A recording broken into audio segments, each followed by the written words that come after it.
আসসালামু আলাইকুম। আপনারা সবাই কেমন আছেন?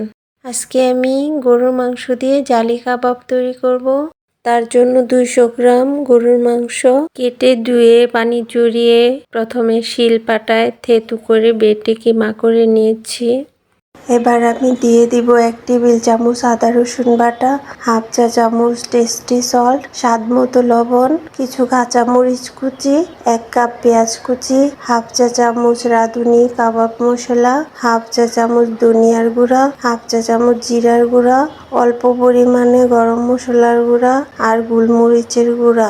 এবার হাফ কাপ পুদিনা পাতা কুচি দিয়ে সবকিছু একসাথে মেখে নিব। সবকিছু ভালোভাবে মাখিয়ে নিয়েছে। এবার আমি কাবাবগুলো বানিয়ে নিব। এভাবে একটু চেপে চেপে ভালোভাবে কাবাবগুলো বানিয়ে নেব।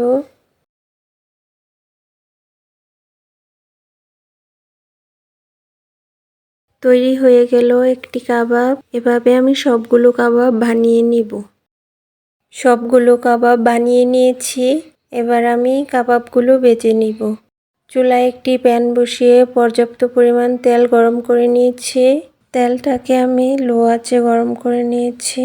অনেক বেশি গরম হলে কাবাবগুলো ভালো হয় না।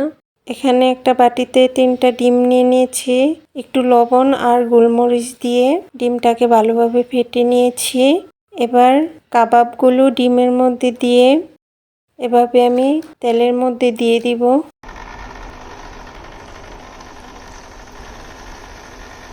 কাবাবগুলোকে এভাবে আমি উল্টিয়ে দিব।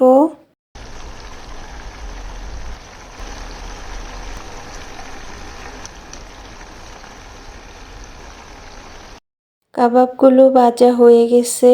এবার আমি নামিয়ে নিব। এভাবে আমি সবগুলো কাবাব ভেজে নিব। তৈরি হয়ে গেল ভীষণ মজার জালি কাবাব। এভাবে বাসায় জালি কাবাব তৈরি করে খেয়ে দেখবেন, ভীষণ ভালো লাগবে। সামনে আসছে মাহে রমজান। রোজার সময় ইফতারিতে এই জালি কাবাবটা রাখবেন, খুবই ভালো লাগবে। কাবাবের সাথে আমি একটা সালাদ তৈরি করে নিব। সালাদের জন্য নিয়ে নিলাম একটা গাজর, একটা ক্ষীরা, একটা টমেটো আর কিছু সালাদ পাতা। সব কিছু ভালোভাবে ধুয়ে পরিষ্কার করে কেটে নিয়েছি। দিয়ে দিব 1 কাপ ক্রিম, দুধ, চিনি আর বাটার দিয়ে ক্রিমটা আমি ঘরেই তৈরি করে নিয়েছি। দিয়ে দিব টক দই, দিয়ে দিব অল্প পরিমাণে লবণ, দিয়ে দিব অল্প পরিমাণে গোলমরিচের গুঁড়া। এবার ভালোভাবে মিশিয়ে নিব।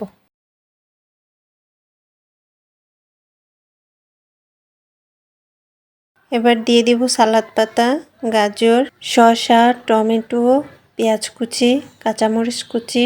এবার সব কিছু একটু মিশিয়ে নিব। পোলাওয়ের সাথে খুবই মজা হয় জালি কাবাব, আর এই সালাডটা খেতে ভীষণ ভালো লাগে। আপনারা বাসায় বানিয়ে খেয়ে দেখবেন। আমার ভিডিওটি ভালো লাগলে লাইক অ্যান্ড সাবস্ক্রাইব করে দেবেন। আমার ভিডিওটি শেষ পর্যন্ত দেখার জন্য আপনাদের সবাইকে অনেক ধন্যবাদ। আর আমার ফেসবুক পেজটি ফলো করে আমার পাশে থাকবেন। আপনারা সবাই ভালো থাকবেন। আল্লাহ হাফেজ।